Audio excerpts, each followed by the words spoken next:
इनेलो की महिला प्रदेश प्रभारी सुनैना चौटाला ने आज बरोदा हलके के कई गांवों में चौपाल लगाकर ग्रामीणों से सीधा संवाद किया।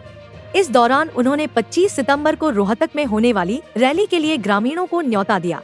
मैसवाल कला में ग्रामीणों ने सुनैना चौटाला का पगड़ी पहनाकर सम्मान भी किया। सुनैना चौटाला ने कहा कि बरोदा हलके में हमेशा इनेलो को मजबूती मिली है और आज भी उन्हें गांव-गांव में भरपूर समर्थन मिल रहा है।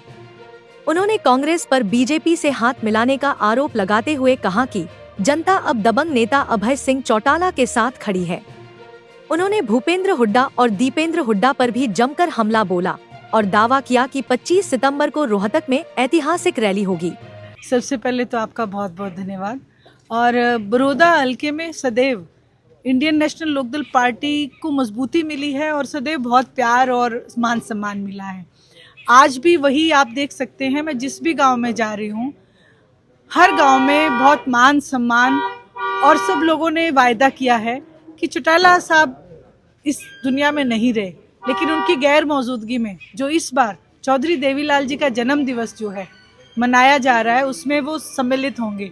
आपने बात की पसीने की, तो मुझसे ज़्यादा पसीना हमारे हल्का के अध्यक्ष शिरसाट साहब बहा रहे हैं, क्योंकि ये चाहते हैं, इनको जिम्मेवारी मिली है हल्के की, तो ये चाहते हैं कि बरोदा हल्के से सबसे ज़्यादा लोग जो है रोहतक रैली में पहुँचे।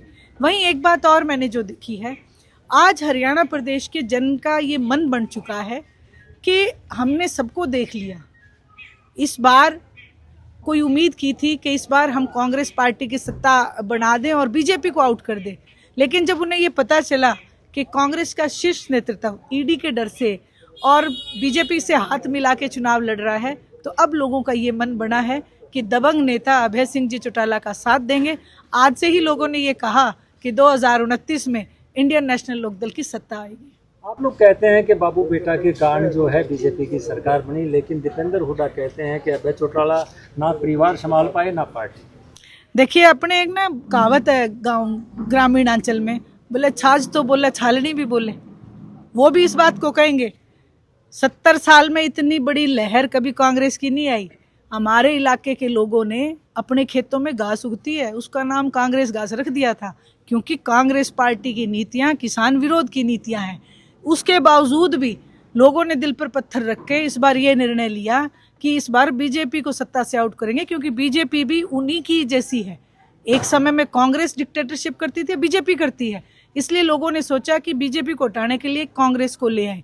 लेकिन बाबू बेटे का मैंने इसीलिए कहा क्योंकि आज लोग कहते हैं, मैं तो ये कहूँगी, जो दीपेंद्र सिंह हुड्डा की बात का जवाब दूंगी कि जो हारी हुई बाजी को जीतता है उसको सिकंदर कहते हैं, और जो जीती हुई बाजी हार जाए ना, उसको भूपेंद्र सिंह हुड्डा कहते हैं। जी मैडम, आप जिस प्रकार से महिलाओं से भी मिल रही हैं और महिलाओं को काफ़ी दिन से इंतज़ार था लाडो लक्ष्मी योजना का, लेकिन अब जो है एक कंडीशन लगा दी गई है कि बीपीएल और 1 लाख रुपए तक की इनकम वाली महिलाओं को ही लाडो लक्ष्मी योजना का लाभ मिलेगा। वो ठगा सा महसूस कर रही हैं महिलाएं, क्या कहेंगे? हमारे ना चौटाला साहब एक बात कहा करते थे कि भाई मारते का तो हाथ पकड़ ले, झूठे का क्या पकड़ोगे।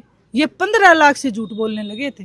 15 लाख देंगे खाते में, किसान की आय को दुगनी करेंगे, महिलाओं को सिलेंडर फ्री देंगे, 2100 रुपये देंगे, बीपीएल कार्ड बना दिए फिर काट दिए, आयुष्मान कार्ड बना दिए फिर काट दिए। इनका बस का तो कुछ है ही नहीं।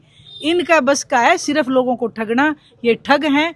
हरियाणा प्रदेश के लोग ऐसे दबंग लोग हैं, इस बार इनकी ठगी ठोरी में नहीं आएंगे। आज चुनाव हो जाए, मैं दावे से कहती हूँ 1 सीट ना बीजेपी लेगी ना कांग्रेस लेगी। प्रदेश में जल भराव की स्थिति बनी हुई है, जगह जगह बाढ़ की स्थिति है और प्रदेश सरकार कह रही है ये प्राकृतिक आपदा है, हम क्या कर सकते हैं, लेकिन मुआवजा देंगे। क्या आप क्या कहें? हरियाणा प्रदेश के लोग चौधरी देवीलाल जी को इसीलिए याद करते हैं क्योंकि इतिहास में पहली बार चौधरी देवीलाल जी ने किसान की फसल खराबी का मुआवजा शुरू किया। भारतीय जनता पार्टी के लोग ठगना जानते हैं। आज बड़े बड़े जो उद्योगपति हैं उनके तो कर्जे माफ़ किए जाते हैं, लेकिन किसान का क्यों नहीं किया जाता? जबकि कोरोना की महामारी में जीडीपी को सबसे ज़्यादा अगर संभाल के रखा तो किसान ने रखा। आज किसान के साथ दुर्व्यवहार करते हैं, पोर्टल का नाम ले देते हैं और पोर्टल बंद कर देते हैं। ये लोग किसी भी सूरत में ना किसान का, कमेरे का, किसी का भला नहीं कर सकते। ये सिर्फ अपना भला करने के लिए आए हैं। मैं तो ये कहती हूँ, जब पिछली बार सरकार थी तो मैं ये कहती थी मोइन न के बेरा के बात होर के छुत चकू है। जब घर में हो तो बेटियों का पता चलता है, बेटियों का खर्चा भी होता है परिवार में। जी, इनेलो पार्टी कहती है कि मौजूदा मुख्यमंत्री डमी है, आप क्या कहें? मैं तो आप पत्रकार भाई आपसे पूछूंगी, क्या डमी नहीं है?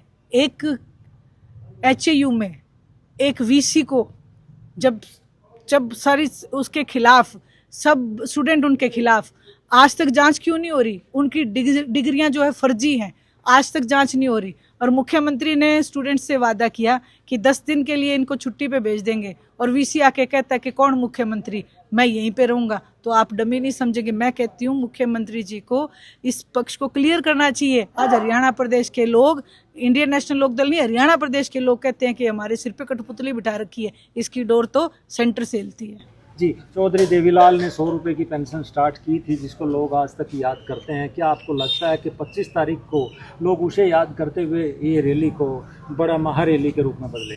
आप मेरे पत्रकार भाई हैं, मैं आपको निमंत्रण देती हूँ, और आप अपने कैमरे में कैद करना कि जो रैली होगी इस बार, इंडियन नेशनल लोकदल पार्टी अपना रिकॉर्ड हर बार अपनी रैली से तोड़ती है, और इस बार ऐसा रिकॉर्ड बनने जा रहा है, हरियाणा प्रदेश की सत्ता में परिवर्तन हो जाएगा। इस मौके पर जिला अध्यक्ष कुणाल गहलावत, हल्का अध्यक्ष सुरेंद्र सरसाड़, पूर्व प्रत्याशी जोगेंद्र मालिक और कार्यकर्ता मौजूद रहे। जगत महान न्यूज के लिए गोहाना से तेजवीर सिंह की रिपोर्ट।